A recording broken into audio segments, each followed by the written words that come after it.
Most people have dismal sex lives. That's because they don't understand sex. Sure, they know the mechanics of sex and they've watched any amount of porn, but that's never enough for breakthrough sex. The most astute commentators have said that the biggest sex organ is the brain, yet people prove over and over again that they have tiny intellects, and that's why they fail sexually. The masses might as well have microbrains, flea-sized brains, given how little thought they put into exploring the real heights and depths of sex. Socrates said, "The unexamined life is not worth living." The unexamined sex life is drastically inferior to the examined one. John Stuart Mill said, "It is better to be a human being dissatisfied than a pig satisfied. Better to be Socrates dissatisfied than a fool satisfied." And if the fool or the pig are a different opinion, it is because they only know their own side of the question. Many people are satisfied pigs when it comes to their sex lives. They have no idea what they are missing out on. No idea how much better their sex life would be if they became lucid. Here's how to ruin your sex life. Treat it as part of your considered conscious everyday life. To enjoy sex, to really enjoy it, you have to do the exact opposite. Sex is all about the unconscious, so you have to understand your unconscious if you want to have great sex. The problem, of course, is that your unconscious is one big black box of mystery and enigma. As Winston Churchill said, "It is a riddle wrapped in a mystery inside an enigma." Sadly, he was talking about the Soviet Union rather than sex and the unconscious, but the general idea is the same. Why are your dreams so deeply strange and mysterious? It's because your unconscious mind, not your consciousness, made them. But you can gain control over your dreams by becoming a lucid dreamer. The same holds true for sex.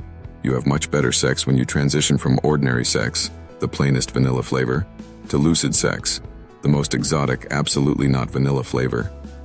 Tutti frutti with chili pepper, shall we say. To have lucid sex, you must know how the unconscious operates. The Swiss psychologist Carl Jung produced an insightful theory of the unconscious by making one key assumption. It operates in a complementary way to consciousness. Whatever consciousness does, the unconscious mind automatically compensates for it. Just as Newton's third law of motion says that every action has an equal and opposite reaction, any conscious action produces an equal and opposite reaction in the unconscious.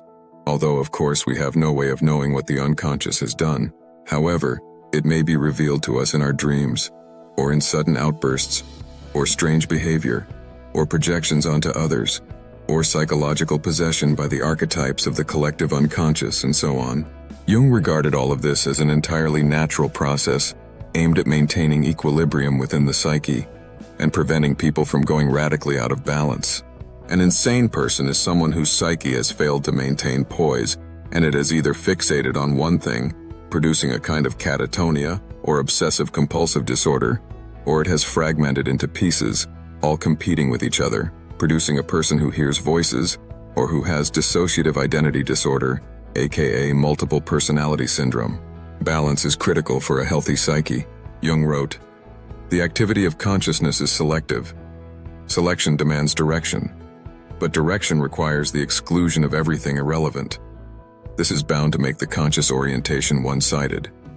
The contents that are excluded and inhibited by the chosen direction sink into the unconscious, where they form a counterweight to the conscious orientation. The strengthening of this counterposition keeps pace with the increase of conscious one-sidedness, until finally, the repressed unconscious contents break through in the form of dreams and spontaneous images. As a rule, the unconscious compensation does not run counter to consciousness, but is rather a balancing or supplementing of the conscious orientation.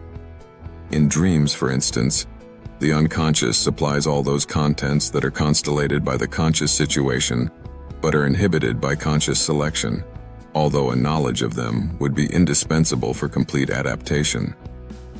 One of the key purposes of the unconscious is to prevent your consciousness striding off in one direction only and making you a one-dimensional person. Your unconscious wants you to be a more balanced, rounded person, giving due respect to all the different components of your psyche, which all have different needs and make different demands. According to Jung, the unconscious does not so much orient itself against the conscious mind as register the information that consciousness ignored when it made its selection, when it decided what it wanted to focus on, although surely this often functionally equates to the unconscious adopting the opposite posture.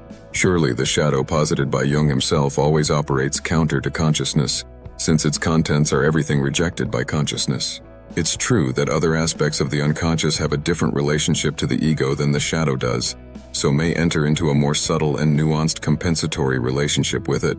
Many psychological problems stem from the fact that consciousness obsessively goes one way, and the unconscious strives in some way to stop it going too far and to provide an overall more rounded and fuller response, creating an internal dissonance.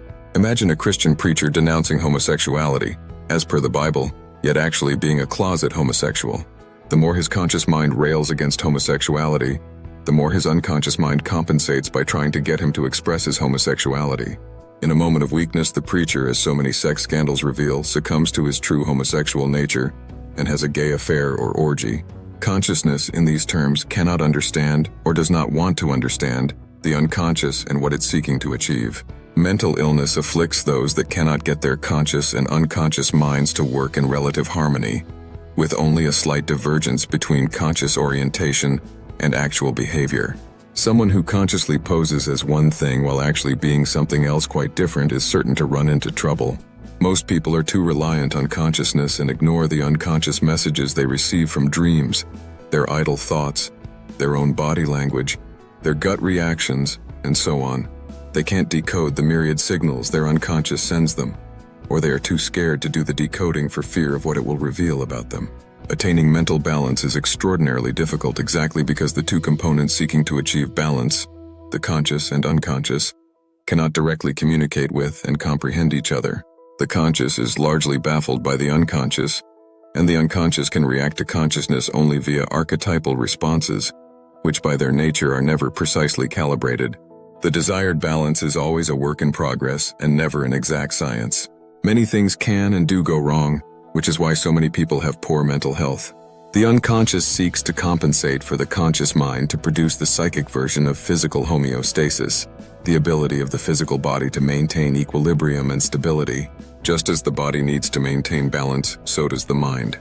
An unbalanced body is a sick body. Likewise, an unbalanced mind is a sick mind. But the mind, given the inherent difference between its conscious and unconscious components, is much harder to keep in balance. Mental signals are much more ambiguous than physical signals. The body can easily detect when its temperature is too high or too low.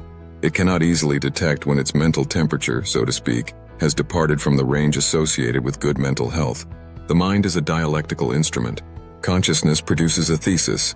The unconscious automatically produces an antithesis. And then the next phase of behavior should involve a synthesis, a compromise, and also a new higher state.